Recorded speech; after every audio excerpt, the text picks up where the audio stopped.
to the Health Hunt podcast. Today I have the lovely Kathryn, also known as Edible Evidence on Instagram, isn't it? Yeah, edible Yes. underscore evidence. Yeah. Yes, yes. Hello, thank you for coming on. Thank you so much for having me. It's so nice to see you. Yeah, we were just talking about how we've been into pals for so long, but like literally, like we know each other but don't know each other. And it's just like, I think Yeah. that's just our world, really, isn't it? That we have well, I suppose this is a new way Virtual to meet pals. people online. Yeah, But definitely. I know because I felt like I was saying, I felt like I'd already met you, and then I was like, oh no, wait, we haven't actually. it just feels that way. But I loved your content. I remember starting to follow you and I was like, you are fucking hilarious. Just like the one liners of the oh my god, what's that word called? The puns kind of things. Oh, Wasn't that what you were doing? yes. Yeah. Uh-huh. Yeah. Um, Drum those up again. It's more like granddad jokes. Like I'm not actually funny.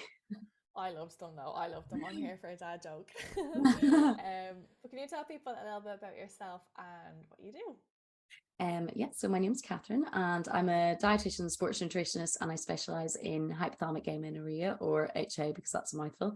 And I work part-time for Dublin Nutrition Centre in Dublin, online and in person, and then I do my own HA coaching program as well at the minute, and that's kind of been rolling out over the past year and changing and hopefully evolving as time has went on. So yeah, just kind of going with the flow. A few plans in the back of my head for the next year, but yeah, it's exciting.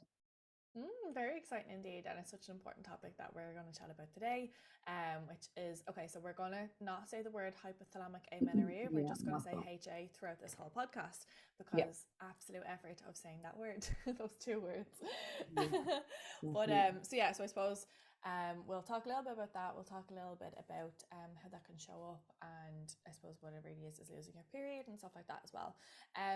But I suppose if we kind of delve into your own journey with that, and yeah, I just want to take it from the top, I suppose, from being a sports nutritionist or dietitian, sorry, Yeah.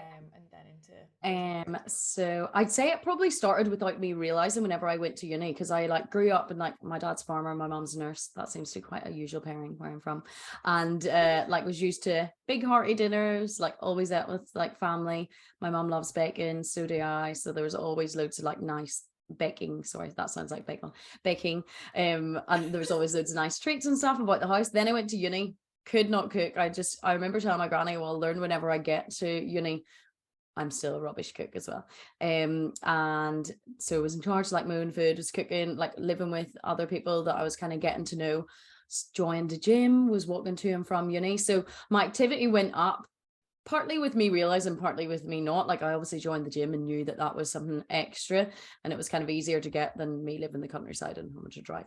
And then in terms of food wise, I was kind of just like, it was kind of survival mode at the beginning. Like I remember surviving on like 18p at Sainsbury's cream tomato soup, which Oh absolute my god! bargain.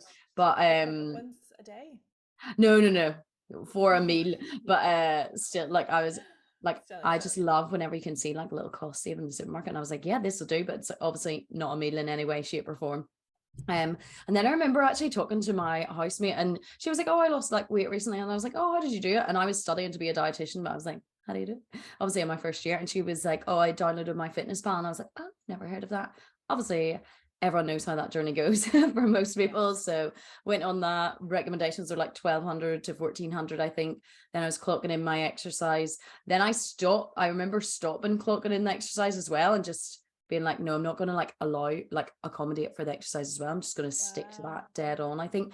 And the whole way through, like I knew that I was like, I had disordered eating, but I think in a way, like sometimes you feel like there's shame to admitting that, especially if you're like studying nutrition or dietitian, when actually in reality, more dietitians and nutritionists out of most professions will get disordered eating or an eating disorder, because the more you know, I suppose, then it Mm, can lead down that path. So I was on the contraceptive pill during that time, so I was still getting the withdrawal bleed, which I thought in my head was a period. So I was like, everything is hunky dory, and I did lose weight at that time, but it wasn't like, I didn't think I noticed it. And then I remember I went on like a uni trip to Bangladesh for 3 weeks, and I do remember thinking, oh gosh, like I'll not be able to track this food here, but I ended up getting bangla belly, I would call it.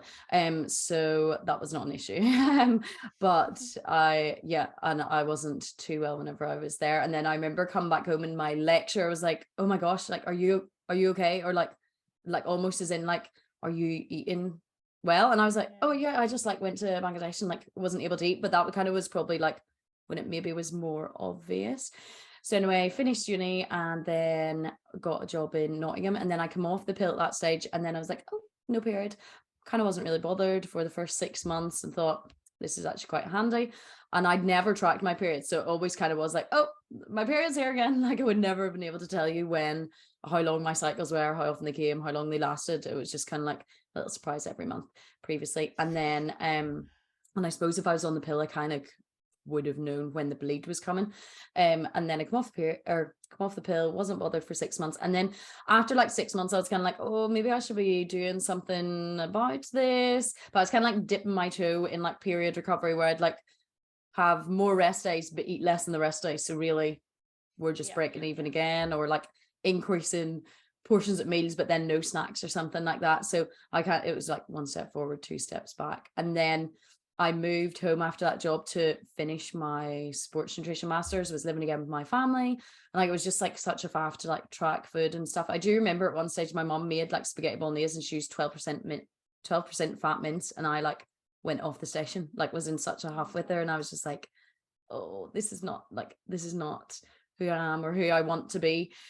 And then at that stage I was like, right, okay, I'd been to see the GP. They were like, your weight's normal, like you're a dietitian, sure, give it time. And even at that, I was kind of like, get out of jail free card, take foot off the pedal.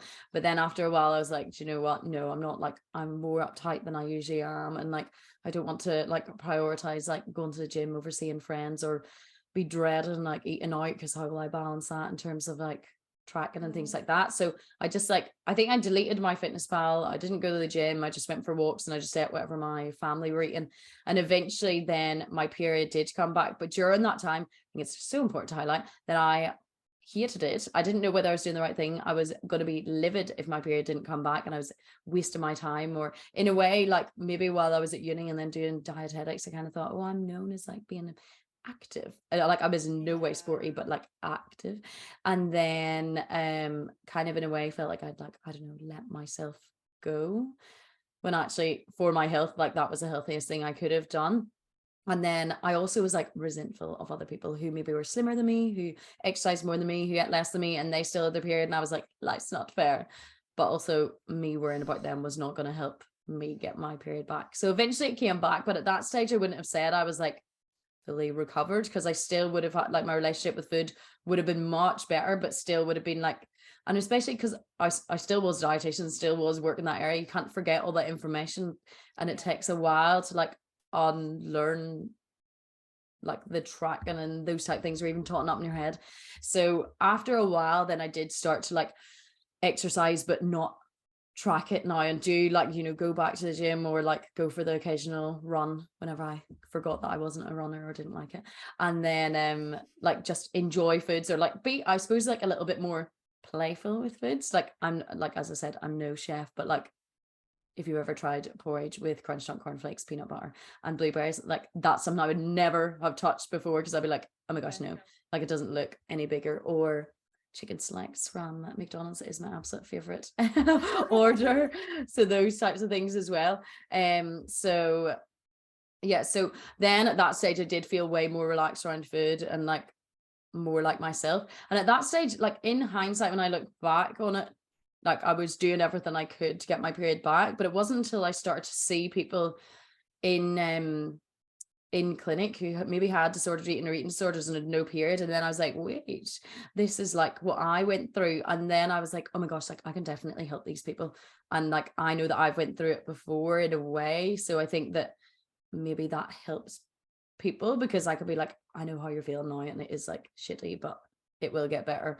And like focus on the end goal, or think what kind of resonates with you in terms of what your why is. So then I was saying to you earlier, but I always wanted to be a sports nutritionist. That's why I did the sports nutrition course, because everyone always asks like, what do you eat before exercise or that type of thing. They're way more interested in it than what should my granny eat if she's not feeling well and things like that. So did my sports nutrition, applied for loads of sports nutrition jobs, got rejected from loads of sports nutrition jobs, and then was like, I'll just stick to dietetics. And then like I kind of fell into the HA work, and yeah, I love it. I think it does, like if I needed to see a physio, I always think like if it was for like female issues, I'd go to a women's health physio and feel a lot more heard maybe in some ways than a general one. I think that comes across as well whenever, like similar for you, if you specialize in an area, people know you for that area or kind of have more trust before you even start working with them as well. So I probably have nattered on there, but hopefully I've covered the main parts.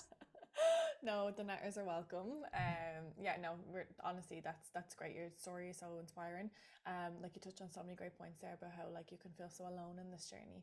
You can actually Yes. feel like nobody understands me, and you're comparing Mm, yourself to other girls, and you're like, they're just so lucky. They don't have to do what I have to do, yeah. and they're just, that was such a thing for me growing up, was like literally like I have to put so much time and effort and energy into getting my period back, Yeah. into supporting my gut health. Whereas there's people that can do this, that, and the other and having Yeah. zero repercussions. It's like life's not Yeah. fair. Life's not fucking Exactly. fair. Yeah. It's just like, But yeah, someone actually said to me though, they're like, yeah, but I have no repercussions for my actions. So one day this is going to come back to bite me in the fucking ass. Whereas you're mm, looking after yourself your whole life. And I'm like, yeah, who's the real fucking winner now? yeah, yeah, and you do learn so much. Like if I didn't lose my period, I probably wouldn't be tracking it now. I wouldn't know if I was like ovulating or any of that side of things as well. Yeah, no, Um, it needed to happen. Like I'm only joking. yeah, But it definitely is. It becomes something that once you finally accept, you're like, that was actually like a nice little gift. It was like a nice little warning from my body to start yeah, looking after myself that little bit more. yeah. And it Um, just in a way was like, you think you know what you need, but it knows better kind of way. Like as much as I'd be, you can do all the calculations in the world or like, and estimates and things like that, but your body will let you know if you're wrong. 100%, because it's about more than the food. And I suppose if we chat a little bit about what contributes to HA, Yeah. so I suppose, yeah, do you want to take it away with what contributes to HA, Yeah. and maybe what symptoms to look out for?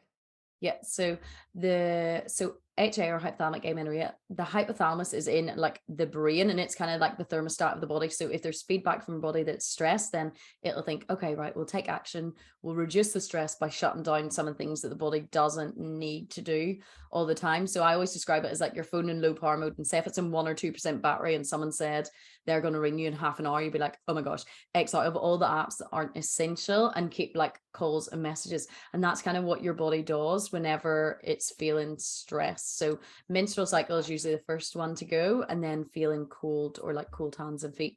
Quite often people would find other symptoms might be like bloating and constipation or poor sleep, waking during the night or struggling to get sleep. And that is actually similar to like if you've ever known anyone go through menopause and they might be struggling with symptoms, they have those issues like the sleep issues, and that's to do with the drop in estrogen as well. Then you can pick up more like bone health issues or injuries in terms of that, or you might notice your performance a little bit delayed. And what are the other things? I'd say like the digestive issues, the feeling cold, and the no period are the obvious ones, but then you can notice maybe no or low sex drive. You might notice that you're just not yourself or a little bit more touchy, or find that you're a little bit more sensitive to some conversations, and feeling like tired and exhausted all the time as well. Can be ones. But the three main causes are stress. It's either related to stress, exercise, or food. I think I've only seen like a handful of people where it's just been stress. Usually the stress has impacted their food choices or their exercise habits. And then they're kind of all interlinked. Like I remember whenever I had a regular period and then I was living in Dubai and then COVID kicked off and I had to get like the last flight, and then my flight was cancelled from Dubai and I had to go to Abu Dhabi, and it was stressful and I didn't get my period that month, but I knew that nothing had decreased food wise, if anything had increased, and my activity had decreased. So that was definitely stress that had caused that missing period for me as well.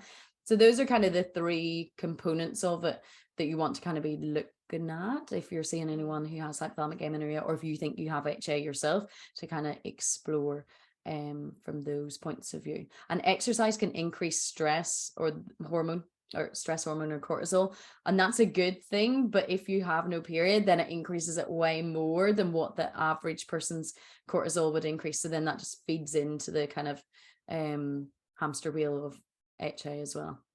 Yeah, they're all connected, and I suppose what you shared about your journey is very similar to mine and many other gals that have HA, is the stress that comes along with the eating as well. So like you're under eating, you're over exercising, you've got high amounts of stress, and they're all connected to one another because you're so stressed and you're so like, maybe you've got this identity of being the lean Yeah, one, or you've got this identity of needing to be in the gym, or needing to skip meals to kind of fit in what your friends are doing or yeah, whatever. There's obviously some sort of deeper psychological like motivator there that kind of connects those as well. And yeah. then, like you mentioned about the HPA axis, your hormones Mm. are all connected. I love that analogy about the low battery power. I always say that it's kind of like an audit situation where your Yeah, body goes into, basically it's kind of like, okay, well, we don't need this, make cutbacks in the yeah, digestive department, get yeah, rid of the period altogether, we don't need that right now. yeah, Because essentially, for people to understand, if you're not getting enough energy for your own self, there's no fucking way you're going to have energy to create the exactly. baby. Robert, yeah, 100%. And actually, like the meal equivalent of losing your period is less than 5 spontaneous morning erections a week. So it can happen to males. Obviously, females have a more obvious, like, yeah, a more obvious red flag. But that might be something for males to look out for if they think that maybe they're overtraining. And on the stress side of things, like I never really noticed this until in hindsight, but whenever I had HA and I was working in like that first job, like I'd get up, walk to work, which I didn't need to do. It took 40 minutes and it could have been a 10-minute bus. Then I'd walk around work because my job was kind of on my feet. Then I'd have like batch cooked, made lunch, eat lunch, walk around to work again, walk home from work, walk straight to the gym, go to the gym, come back from the gym, shower, make my dinner, and then rest. So like really, there was no time to just chill or Yeah. just like, sit and relax as well. And those are things that like, even if I'd like just noted out my schedule and thought, oh, actually, like I'm like in red alert until like 8 p.m. every evening, then that would have probably helped as well, in terms of just managing the stress and the schedules as Mm. well. But at the time, like, you felt like you needed to. You felt like you had to Yeah. keep going. Like Or there's even the no. stress of fitting in exercise as well sometimes can impact people too. So like if say you exercise in the evening time, but then there's something on, you think, oh gosh, like no, how am I going to fit this in? Or do I need to get up early to fit this in as well? Oh my god, yeah, I can relate to that so much. My schedule used to be up and go to the gym at 6:30, get the bus to the gym, walk first, get the Yeah. bus then to the gym, training fasted, of course, go Uh-huh. to the gym, then walk around college, then go do my full college day or half day, then go to work, get walk a bit, go to the bus, walk around an emergency department, and I could be working until literally 8 o'clock at night, sometimes 10 o'clock at night, Yeah. and I'll get home and then collapse, meal prep my meals for the next day, and fucking I go know. at it again. Like, Meal prep. what on earth? I'm literally like, if it gets to like 8 o'clock and I'm still doing work, I'm like, and I'm like, okay, well, we actually didn't do any work this morning, so maybe doing the eating work's okay. I'm like the complete Yeah. opposite now. Whereas Oh, before, I nice. would have like rest was not a thing. And also, what can be really common with people is not knowing how to rest. Like, it's like, can Yeah. you incorporate more rest, more downtime, more chill time? But they're like, I don't know how to switch off. I don't know how to Mhm. be, because their body is in such a state of fight or flight. So when Yeah. you shift into that survival mode, your body is running on such low resources that you think you're running from that danger, that tiger, Mhm. that bear. So if you want to sit down, if you think about it logically, and I tell you to start meditating, then you've lost your period or you're in this survival state, Yeah. and I ask you to close your eyes, but there's a tiger and a bear in the room running after you, absolutely no fucking way are you Yeah. going to try and That's such a good relax. analogy. I'm going to steal that. I'll Do, credit you. because it's such but it does, it helps you understand of how your body is perceiving this, Yeah. because you're just you have that kind of adrenaline or that tunnel vision almost, Mm. that you're still going to keep running and running and running, Yeah. because you can't possibly drop the college, you can't possibly drop the social occasions, you can't Yeah. possibly drop the training, the meal prep, all that kind of stuff. And obviously then there's other things to do with like body image and your self-worth and all that kind Yeah. of stuff as well. But I suppose if people were to go about a diagnosis, Mhm. how would you recommend that they go about that? Mhm. 1st of all, I would see your GP. In terms of the like, there is like a guidelines from like 2017 on like diagnosing HA, and it says like no period for 3 months or cycles consistently more than 45 days for 3 months or more. So I think usually people maybe wait to 6 months, or maybe they'll go and then be told to wait, but actually once, like if you're at that 3 month mark, or if your regular is clockwork and now they're irregular, I would just raise it as soon as you can to kind of get the ball rolling. So see your GP. Usually they'll ask, are you pregnant? Could you be pregnant? Or maybe ask you to take a pregnancy test. Then they'll do some bloods. They might ask around like your kind of lifestyle, diet history, and any signs or symptoms. And what they're trying to do there is just rule out everything else, because HA is a diagnosis of exclusion, similar to IBS. You exclude everything else, and then you kind of come to the conclusion that it must be IBS. IBS kind of the gut form of like the hormonal HA diagnosis of exclusion. So they'll rule out everything else. That can take a while, and especially to decipher it maybe from like PCOS and HA, because in PCOS you can have cysts in your ovaries, so you can have that in HA as well. It might look a little bit different though. And then you can also have a regular or no period with PCOS and HA. So those are the two key ones that maybe kind of cross over a little bit, and looking at like what symptoms you have will help to decipher between those. But your doctor should ask a little bit more about that. They might refer you to a gynecologist for a scan or an ultrasound of your ovaries, or they might refer you to an endocrinologist, which is like a hormone specialist doctor as well, and then they'll look more into that. Some doctors would be better than others, so Yes. you might need to keep pushing. You might just say, oh, I read up on this, do you think it could be this, to kind of plant the seed as well. Or if you felt that you kind of weren't getting heard, then maybe you want to switch to a different doctor, or like ask someone, you know, if they had any recommendations. And that's not me getting at doctors, they need to know so much about so many topics as well, but I think it definitely more people are aware of what HA is now and on the lookout, but definitely some are better than others. Yeah, 100%. I think there's like the likes of yourself and myself that advocate for this stuff and like promote the benefits of the menstrual cycle, and like you don't need to have severe PMS, and you know it doesn't need to be this awful thing that we're all conditioned to believe, that it's like the shame, it's embarrassing, there's just pain and torture, and you're gonna fucking, you know, you really just can't cope. But I suppose now that people are having that awareness of their bodies, I still think, and like you said, this isn't bashing doctors at all, I still think that the doctors or the medical route is good to get the diagnosis, but then in terms of recovery and support, I wouldn't get any support from doctors, because they're not trained in nutrition at the end of the day. Definitely. They can only support with medication, and unfortunately their only suggestion is the contraceptive pill. And just for anyone listening, going back on the contraceptive pill does not actually help you regain your cycle. So like I had come off the pill similar to yourself, got to like 6 months, and I was like, I wonder should I be doing something about this. And then I was like, do you know what, I'll give it a year, and then we'll see from there. Fucking a year later, which by the way is not good to do, because at the time I was like, oh amazing, don't have periods, they crippled me, so I'm good without them. But there is long-term health implications with like bone mineral density and like heart issues and stuff like that, which we can get into in a second. But I came off the pill, so at the time I didn't know that the pill wasn't going to fix me. I just knew that I came off the pill seeing that something was off. Like my withdrawal bleed wasn't even a full withdrawal bleed anymore, it was becoming so light, because it was HA. So I was like, okay, well the pill, something weird's going on with the pill, so I'm just going to come off it altogether. And then for my only option to go back on the pill, I was like, no, that's so. At the time I did it for that, but I didn't do it knowing that it wasn't going to be the solution. I was just doing it sensing that something was off, you know.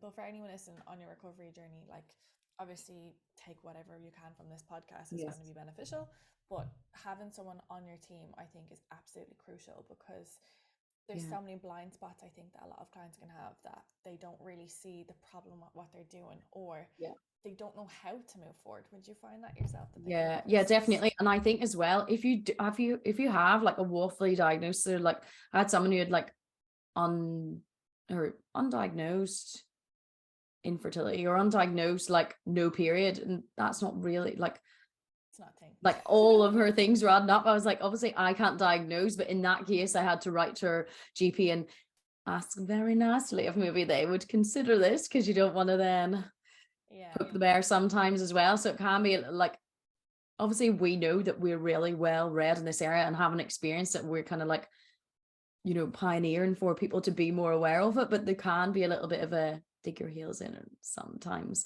And I remember I was seeing this girl, and I think she was seeing like a consultant. They were like, go on the pill, go on the pill. And she was like, I really don't want to go on the pill. And I was like, honestly, like if we just keep going with the food changes and the exercise changes. And I think she played hockey to a really high level. So like we were a bit limited in terms of like what she was willing to change in terms of that. But I was like, just keep going. And literally the day before she saw the consultant again, because I think he was coming for me. And the day before she got her period back, and I was like, oh my gosh, thank goodness. But then like that in a way gave me more confidence to be like, no, actually, like, because you know what you're talking about. I know, yeah, exactly. And I know that I've helped people before. I know that I've done it myself. And I know that like on paper, it's simple, but it's tricky to go through the motions of getting your period back as well. So if you have someone on your side, then maybe, they could speak to the medical team or suggest, or there are like really good endocrinologists that we would link up with as well in Dublin that we know that we like trust, they trust us as well, and there's a really good working relationship in terms of that too. But at the time whenever I was diagnosed with, well, I think I remember him flicking open a book and it was like of like A to Z diagnosis, and he was like, oh, secondary amenorrhea, and I had no clue what that was. But I wasn't going to be like, do you think it could be this, because I had no clue what it could be. I just knew it wasn't pregnancy. So in a way as well, like, yeah. Yeah. And in a way at that time, like if I'd read up, maybe I would have a little bit more confidence. But it is daunting, and a lot of people who lose their period maybe are in their early 20s or in their 20s, early 30s. And like, I don't know, whenever I was younger, like the GP was like scary. So yeah, I wasn't going to be questioning too much. But if you have someone on your side, or someone who could be like, oh, I got told this, does this sound right, to kind of almost validate what you think, then that can be really helpful too. Yeah, and it can be almost like you're not wanting to get pregnant now, so it doesn't really matter. Go on the pill. This will kind of deal with it, and then come back to me in a few years. But it's like you actually do need to get to the root of the problem, because it doesn't just affect your period and your menstrual cycle; it affects everything. Affects your gut health, like your energy levels. Your ability to socialize, your ability to fucking think clearly. Yeah. Like I had insomnia as well, but that's such a good point about like some doctors. Like I love when people share stories about like what you said, some good endocrinologist that trusts you, and there's a mutual. Yeah.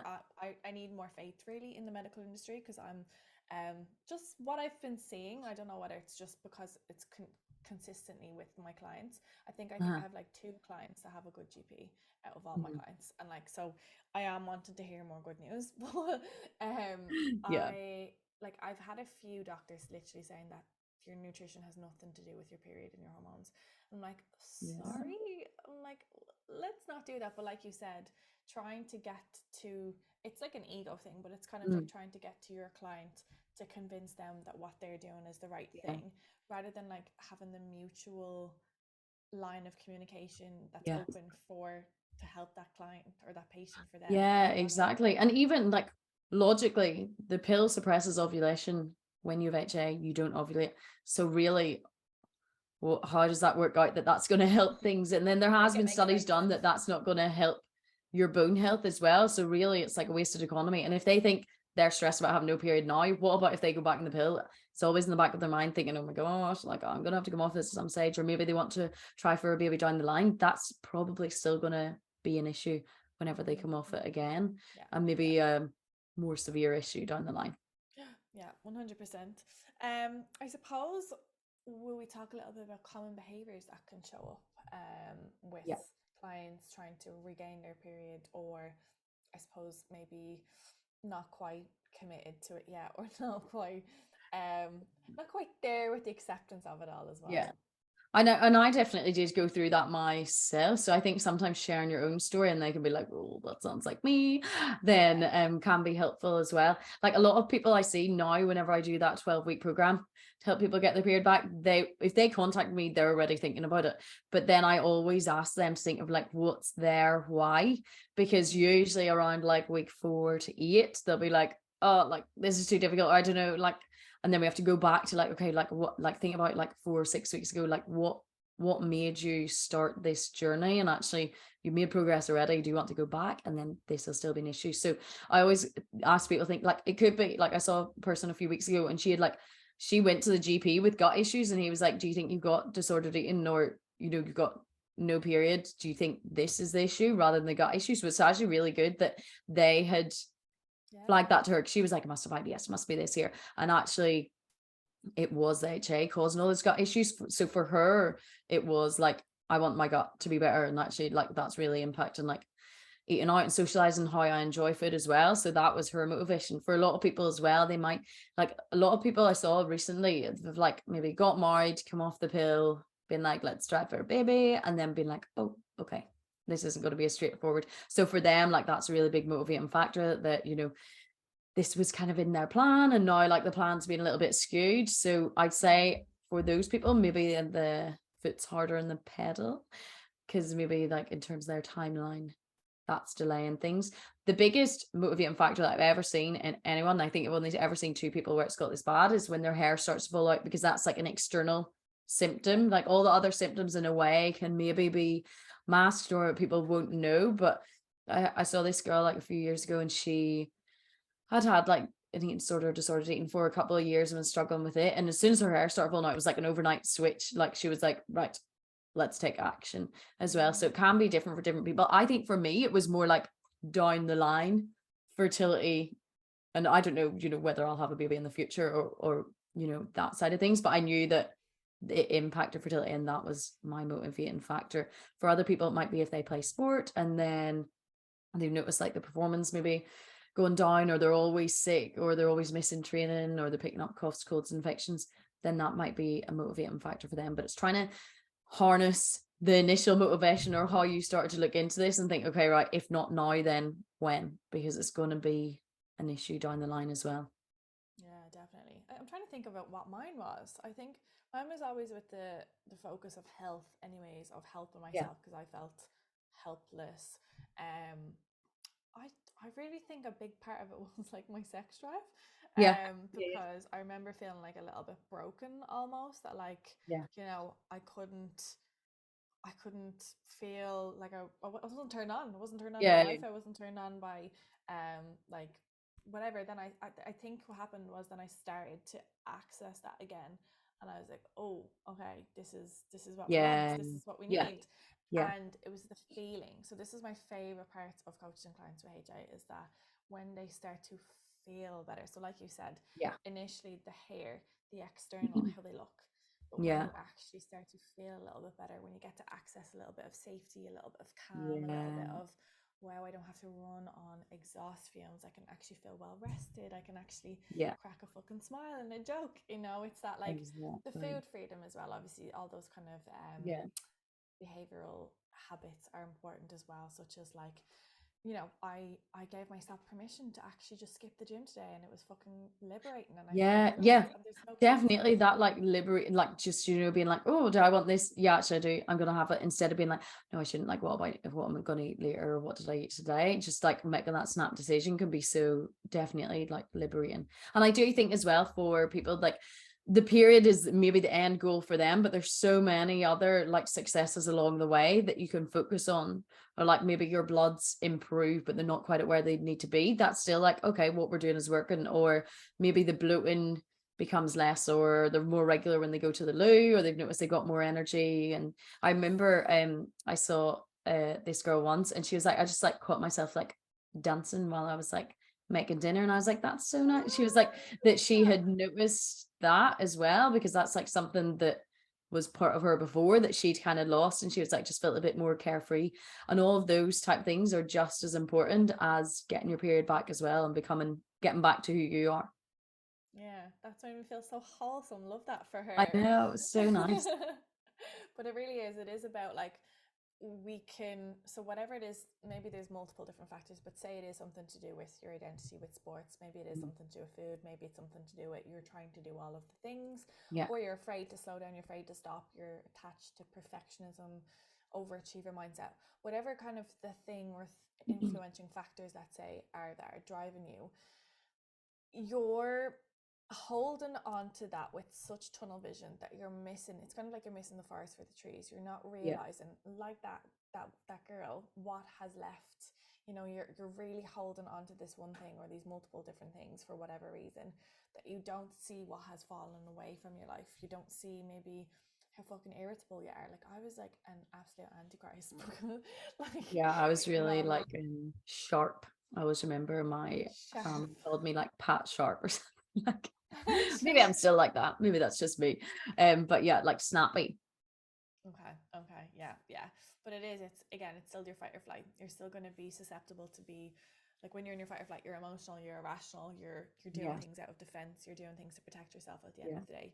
But if you again come back into your body and, you know, give yourself more space. So like ultimately the goal is to eat more food, eat appropriate amount of food. It mhm, doesn't always look like, so I know a lot of people will really try to get them to eat like a set amount of calories and yeah, stuff like that, but sometimes that's not the biggest factor for some people. yeah, So just, I know a lot of people be like, I've been trying for so long and I've been eating yeah, 2,400 calories but it's not yeah. working. I'm like, yeah, because you're not addressing the stress.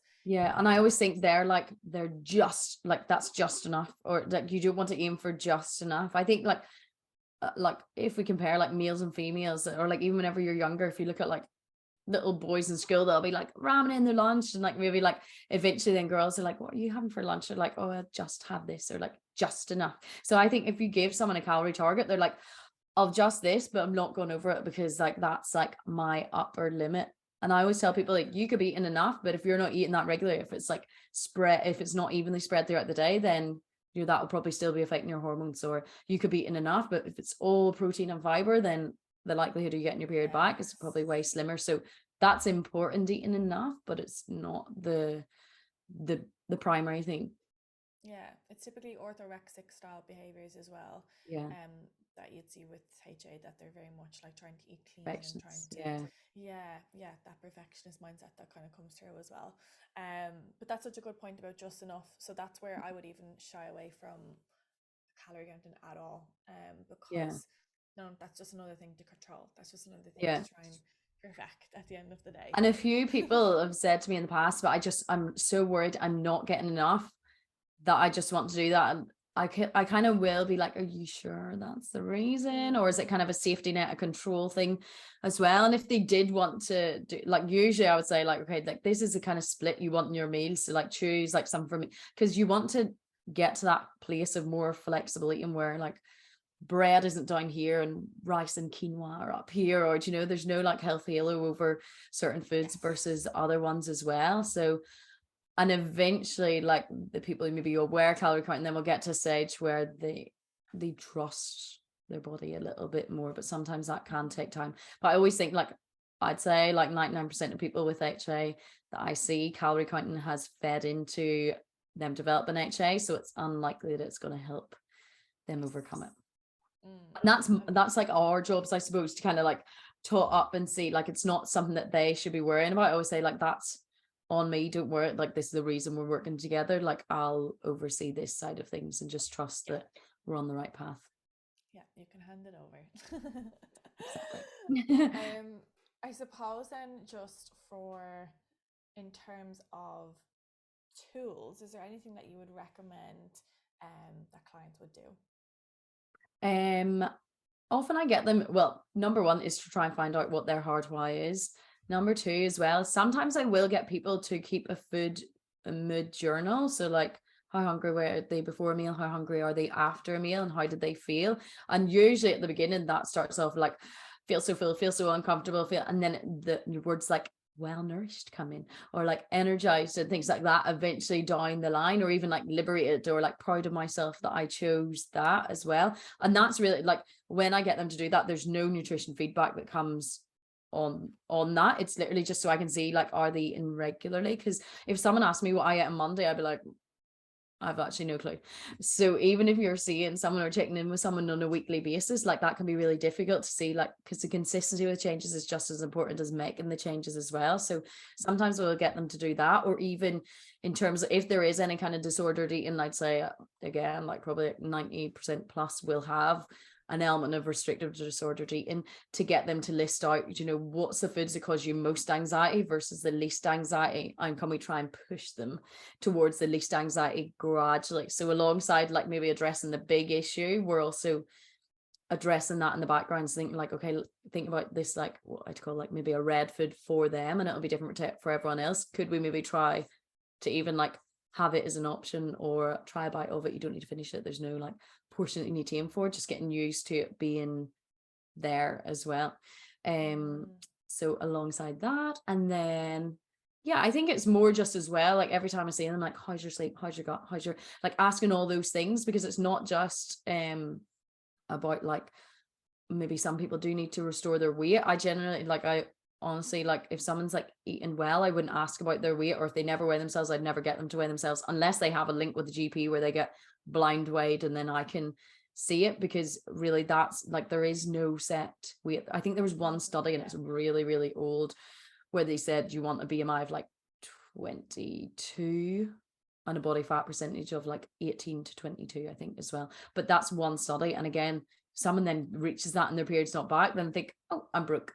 So Yeah. sometimes having those targets aren't good as well. So looking at all the symptoms you have at the beginning, rating them and seeing like, are these improving or am I seeing improvements? Because that can be motivating to kind of keep you going as well. But also the body image thing comes up so much because people's bodies might change, and they have to think as well, like your body will prioritize maybe restoring fat to around the vital organs. They might say, oh, look, I feel like my stomach's getting bigger, but like that will usually redistribute after like 6 to 12 months of your body feeling like it's in a comfortable place as well. So it can take a little bit of time.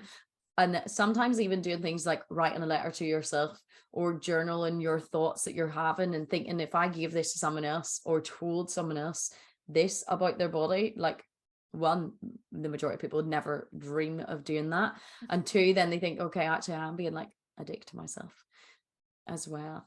But that can take a lot of time to dig into. And I think like a lot of females, even without HA, like I think we all need to be working on that side of things, Mm, like from a body image perspective. And just even like thinking about movement that makes you feel good.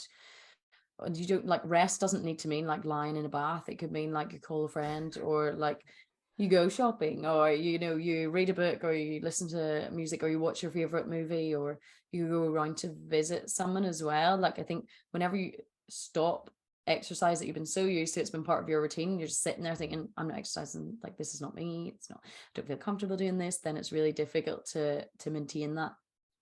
And there's such helpful tips. Thank you so much for sharing. I think that's such an important point as well about the body fat distribution, because it can feel like when you're gaining your cycle, it's really common to feel fat, and obviously fat isn't Yeah. a feeling, but it can be really common that I'll actually get a client wanting to start with me that wants to lose weight but wants to gain their period at the same time. Yeah. And it is that And they're like, redistribution that you have to understand. Yeah, there can be yeah, opposites. And it's not that you actually want to lose weight, it's actually that you want to redistribute your body fat, which is yeah, okay. Like body composition yeah, goals are okay to have, yeah, but maybe park them for the moment. Like yeah, what I always say is that, like, if you focus on weight loss, you will just focus on like diet culture, weight loss habits, and you will yeah, deprioritize health. If you focus on your health, you're actually going to include those body composition goals, because yeah, naturally, with lowered stress, lowered cortisol, increased energy availability, you're naturally going to redistribute that body fat. You might be yeah. even able to gain muscle, you might actually Yeah, be and a able lot to. of people, if I was to see, if I were to see them in clinic, they will always improve their muscle mass, because if they've been in deficit for so long, they're going to be holding on to the bare minimum, or maybe even losing muscle mass. So sometimes that can be helpful to know as well. Like you can actually improve your muscle mass as well alongside Mm, the fat probably needing to, because ultimately fat makes and stores hormones. So unless that's going up, you're probably not going to be working on, or it's not going to be working what you're doing as well. And I would always tell someone that at the beginning, because I think initially I'd be like, well, just not mention weight at all or like fat at all, because I don't want to scare anyone. But actually then down the line, if you're like, oh yeah, this is normal, they're like, what? Most people would know, but I think it's important to just highlight that, like, are you aware, like, do you feel this is the right time for you to mm. be working on this, or to be starting to address as well? Yeah, yeah, agreed. I used to do that as well, be terrified to talk about weight, but I think it's Yeah. really important to have the neutral approach and help people understand that, like, X body shape size doesn't equal health at the end of the day. Mhm. And like, you can feel good again, you can feel strong again, like all these amazing things, all these markers, health markers can improve as well. But what three pieces of advice would you give to your younger self? Delete the apps. Um, would Which be apps now? Is this Tinder and Hinge? I know. Yeah, defo my fitness pal, delete that. I know there's probably some new ones there. And I'd say like that would take care of the number crunching. I'd say like choose like socializing over like like redefining health, I suppose, or like looking at what health means to you, because like in my head now, like avoiding seeing my friends or avoiding social occasions to fit in the gym is in no way healthy for me. So prioritize your friends and your family as well. And number 3 would be gosh, this is so hard. Sorry to Yeah, put you on the spot. eat the food. Like if there's any food that you're like, oh, should not, just eat it. Like once you make that decision, that's the hardest part of it already done. And actually you might eat, like, you know, now like I still eat foods and I think, oh, that's stinking, like I wish I hadn't eaten that. That's okay. That's okay. Like you're gonna eat foods that you don't like, but at least, like, you know, instead of me being like, oh, I wonder would that have tasted nice, but I didn't have it, and then be thinking about it the rest of the day. Yeah. So yeah, I don't know if they're really coherent tips, but I love them. I love yeah, the use of the word stinking. I know. I'm so used to doing podcasts where you can't swear, so We can swear. Oh, okay, yeah. okay. Yeah, no, no, we can swear on this one. I'll probably do it a little bit too much. um no, that's grand.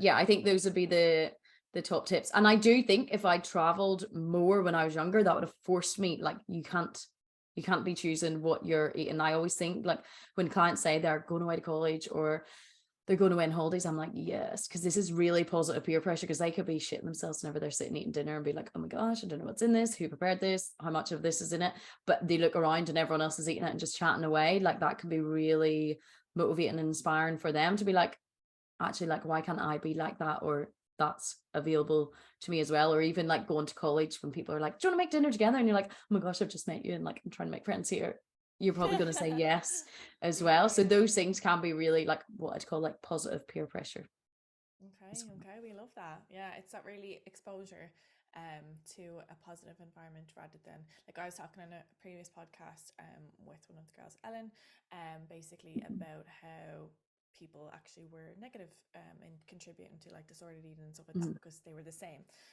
So Yeah, it's like that is important if your friends are also yeah, suffering with HA and disordered eating and stuff. yeah, that's true. Maybe whatever your friendship you decide if you want to talk to them about it, but Yeah, maybe distance yourself for a while until you can kind of work through that yeah, recovery phase at the end of the day.